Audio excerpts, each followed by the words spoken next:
प्रसिद्ध इतिहासकार सीताराम गोयल लिखते हैं, भारत मुसलमानों और अंग्रेजों से बच गया। ये आश्चर्य का विषय नहीं है। वो वामपंथ के आक्रमण से भी बच गया। ये हमारे देश का सौभाग्य और संसार की सबसे आश्चर्यजनक घटना है।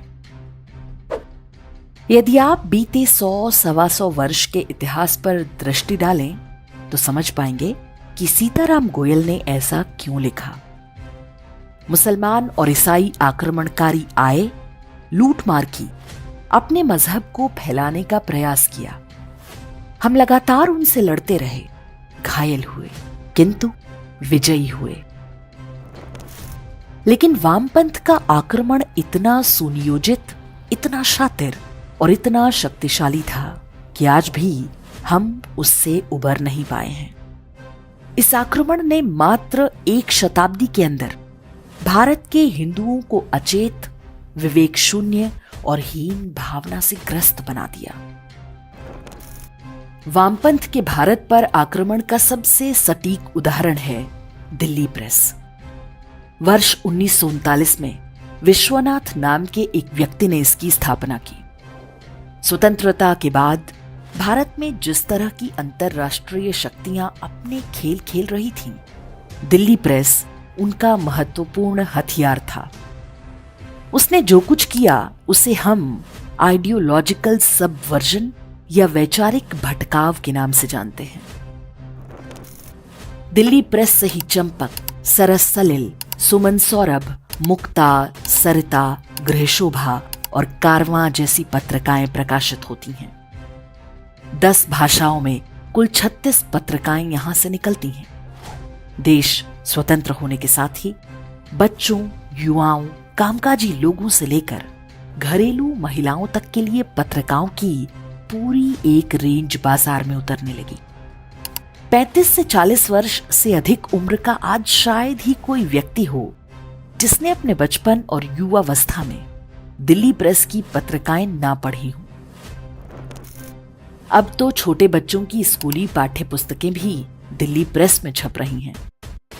इसके लिए विश्व बुक्स के नाम से अलग ब्रांडिंग की गई है।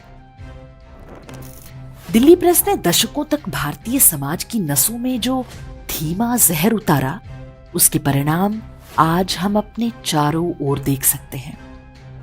इसकी पत्रिकाओं में कुछ स्थायी स्तंभ होते थे, जैसे ऐसी कैसी परंपरा।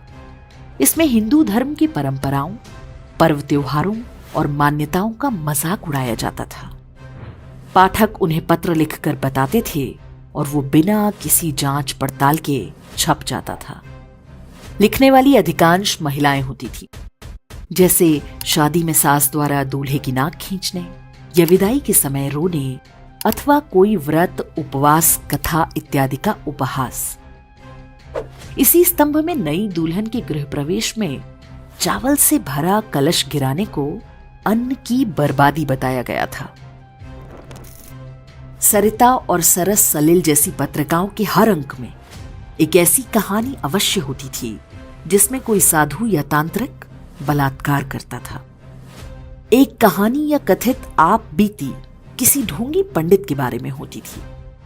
मंदिर का पुजारी हमेशा देवदासी से अपनी हवस पूरी करता था और दान के पैसे से मौज मस्ती करता था।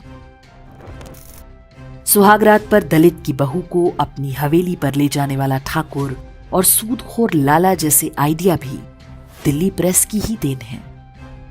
दलित दूल्हे को घोड़ी पर ना बैठने देने की कहानियां दिल्ली प्रेस की पत्रिकाओं में तब छपा करती थीं जब देश में ऐसी एक भी घटना सुनने को नहीं मिलती थी।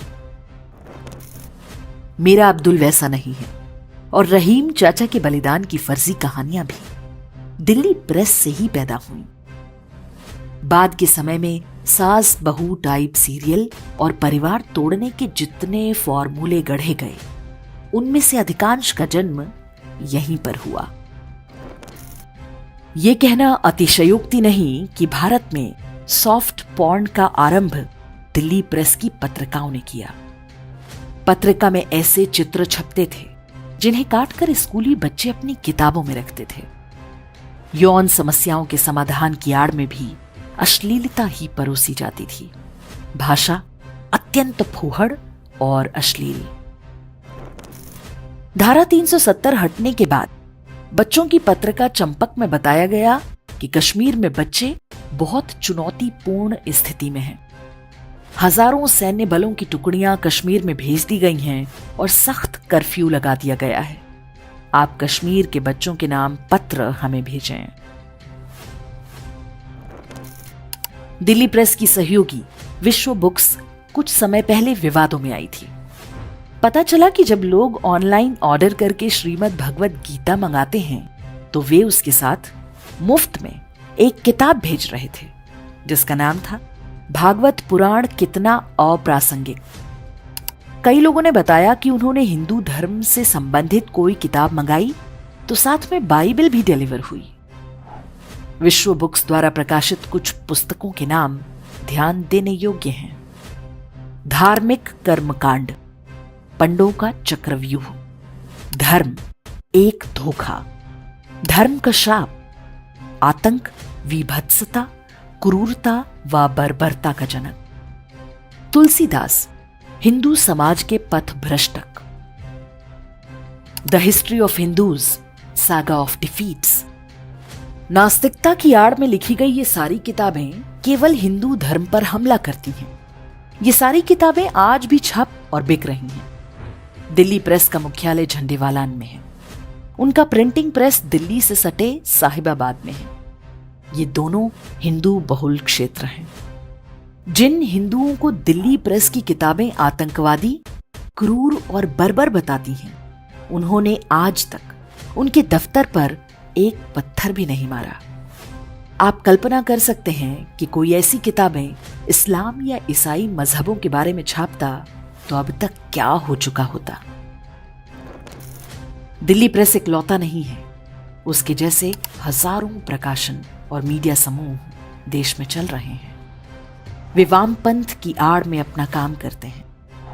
जिस प्रकार से केवल हिंदू धर्म को निशाना बनाते हैं, उससे पता चलता है कि वास्तव में उनके पीछे वही मजहबी शक्तियां हैं जो भारत के टुकड़े टुकड़े करने और सनातन धर्म का समूल नाश करने के सपने देखती हैं।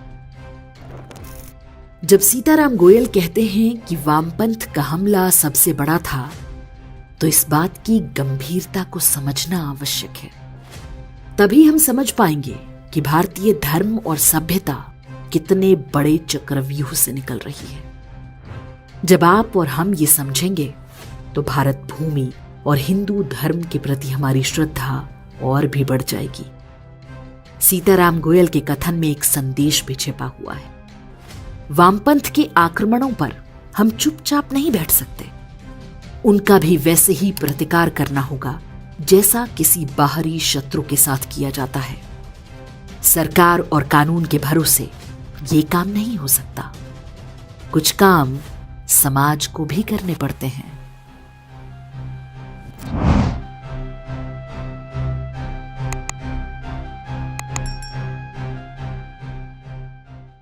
इंडेक्स ऑनलाइन के वीडियो समाज को समर्पित हैं। आप इनको डाउनलोड करके जैसे चाहे वैसे प्रयोग कर सकते हैं। चाहे तो आप हमारे टेलीग्राम चैनल से जुड़ सकते हैं। वहां सारे नए पुराने वीडियो आपको मिल जाएंगे। हमारे सोशल मीडिया लिंक हर वीडियो के डिस्क्रिप्शन में होते हैं।